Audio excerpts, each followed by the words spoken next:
삶을 변화시키겠습니다. 메타코칭TV 장세훈, 김재원, 김장학 코치입니다. 네, 이제 몸에 대한 어떤 문제가 있을 때 이걸 어떻게 해결하느냐.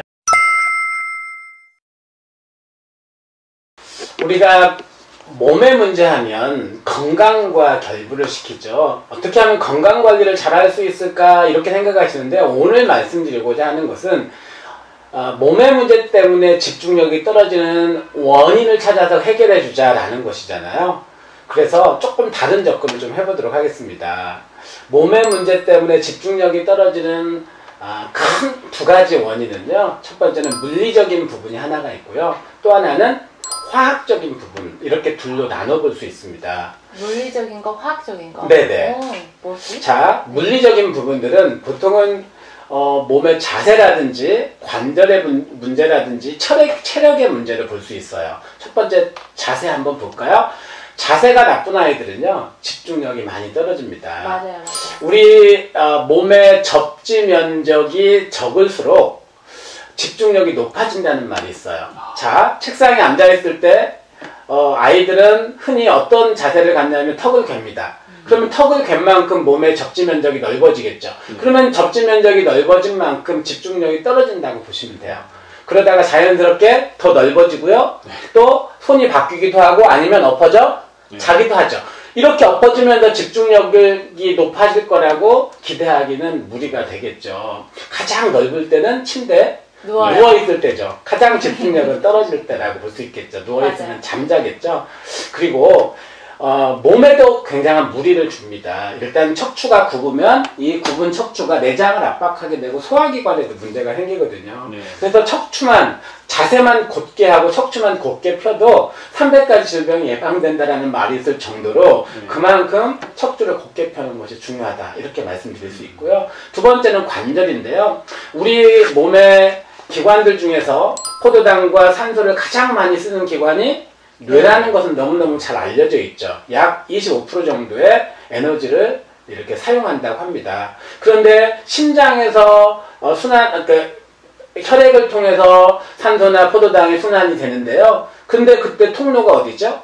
목이죠. 그래서 오랫동안 한 자세로 공부한다든지 앉아있으면 목이 뻐근하고 뻣뻣해진다고 이야기하죠. 그러니까 이 관절은 혈액이 순환되는 통로이기 때문에 혈액이 잘 순환되어야 머리가 맑고 집중력이 높아지겠죠. 그래서 수시로 관절을 훈련을 좀 움직여주고 풀어주고 곧게 펴주고 이렇게 해줘야 될 필요가 있다는 겁니다. 두 번째는 관절 스트레칭이죠. 스트레칭 같은 거 해주면은 집중력이 높아질 수 있다. 그리고 세 번째는 이제 아이들이 집중력이 떨어지는 몸의 문제 가운데 체력이 떨어져서 그럴 수도 있습니다. 자, 그럼 이런 질문 한번 해볼까요? 우리 자녀가 고3이에요. 근데 체력이 떨어진대요. 그럼 어떻게 하라고 말씀을 하시나요? 홍삼 먹죠. 홍삼 먹나요? 보통은 이제 운동을 해야 된다라고 이야기하는데 고3쯤 되면 잘못하면 역효과가 날 수 있어요. 사실 운동이라고 하는 것은 오래 축적되고 누적된 결과로 나타나고 그것이 체력으로 나타나는 것인데, 고3 당장 이렇게 공부를 해야 되는데 그 에너지를 운동하는 데 써버리면 너무 피곤해서 오히려 역효과가 날 수도 있습니다. 그래서 운동은 조금 더 어렸을 때 꾸준히 체력을 기르는 그런 운동을 해주는 게 좋고요. 그리고 최대 출력 운동이라고 해요. 몸에 땀이 날 정도로 이렇게 운동을 해줄 때 최대 출력, 그러니까 내 몸에 한계가 올 때까지 그러면 땀이 나잖아요. 그런 운동을 해줄 때 체력이 길러진다고 이야기합니다. 물리적인 요소 세 가지를 말씀드렸죠. 자세, 관절, 이제 최대 출력 운동, 이 정도 이해하시면 될 것 같고요. 또 두 번째는 화학적인 부분인데, 화학적이라는 것은 다른 말로 몸의 독소의 문제라고 보시면 됩니다.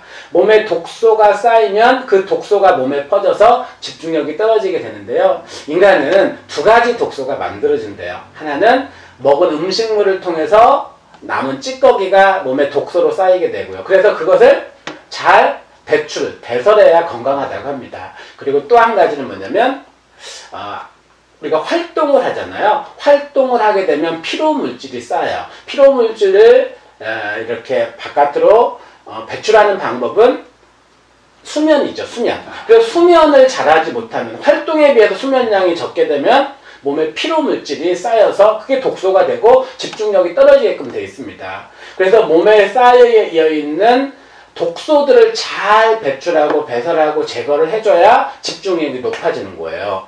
그래서 아이들이 집중력이 떨어지는 아이들 중에서 몸의 문제로 집중력이 떨어지는 아이들 중에서 변비 같은 것들이 있으면 집중력이 떨어진다고 합니다. 변비는 독소죠. 네. 근데 몸에 좋지 않은 그 독소를 가지고 있어요. 그러면 그 독소가 몸에 퍼지게 될 것이고 그 독소 문제 때문에 집중력이 떨어지는 거예요. 잠의 문제도 마찬가지입니다. 내가 6시간은 자야 혹은 7시간을 자야 피로가 풀리고 집중력이 좋아지는데 그보다 시간을 적게 자면 어떻게 될까요? 그게 몸에 독소로 남게 되고 그 독소의 문제 때문에 집중력이 떨어지는 그런 원인이 되겠죠. 그래서 아이들이 숙면을 하는 것이 학교 가서든 뭐 다른 학원에 가서든 혼자 공부를 하든 집중력을 가지고 공부를 하게 도울 수 있는 매우 좋은 방법이에요.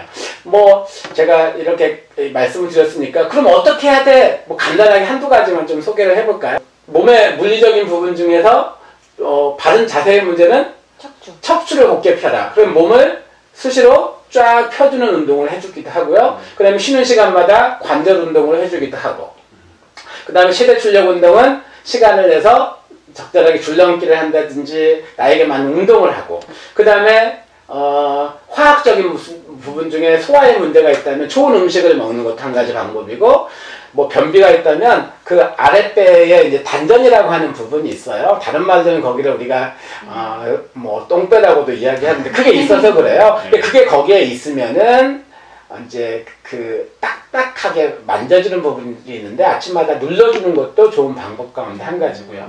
뭐 숙면의 방법 가운데는 머리를 시원하게 하고 다리는 따뜻하게 하고 그리고 뭐 직립보행을 하다 보니까 인간이 혈이 이렇게 피곤하면 다리로 몰린다고 하죠. 그래서 자녀들의 다리를 주물러 주는 것들 그러면 다리에 발바닥에 보면은 움푹 패인 것을 용천혈이라고 하는데 그 부분을 가볍게 두들겨 준다든지 이런 방법들이 또 숙면을 할 수 있도록 돕는 그런 방법이 될 수 있습니다.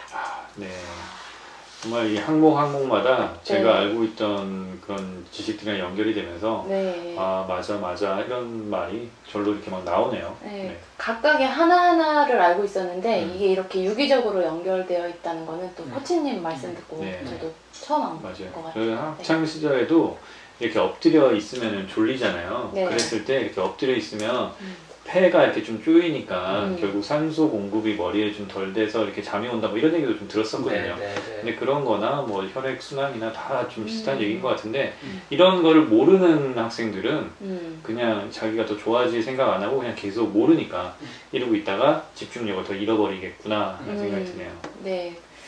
잠을 또 많이 자야 된다는 것도 사실 어떤 사람들은 아이가 새벽까지 2시, 3시까지 공부를 하고 3시간 잤더니 우리 애가 뭐 전교 1등 했어 이렇게 자랑하시는 분들이 가끔 있으신데 사실 그게 아이한테는 계속 그 스트레스와 독이 쌓이게 할 수 있는 좀 안 좋은 방법인 것 같아요. 그게 이렇게 이해하시면 돼요. 내가 몸에 맞는 수면 시간보다 적게 자면 몸이라는 생명을 갉아먹는 것이 되겠죠. 반대로 내가 뭐 7시간만 자도 충분히 피로가 풀리는데 8시간, 9시간을 자게 되면 시간이라는 생명을 또 내가 갉아먹는 것이 되겠죠. 그래서 몇 시간을 자느냐 이것이 정답은 없지만 나에게 맞는 수면 시간만큼을 자는 것, 이걸 찾아서 자게 하는 것 이것이 이제 매우 중요하다고 볼 수 있습니다. 네,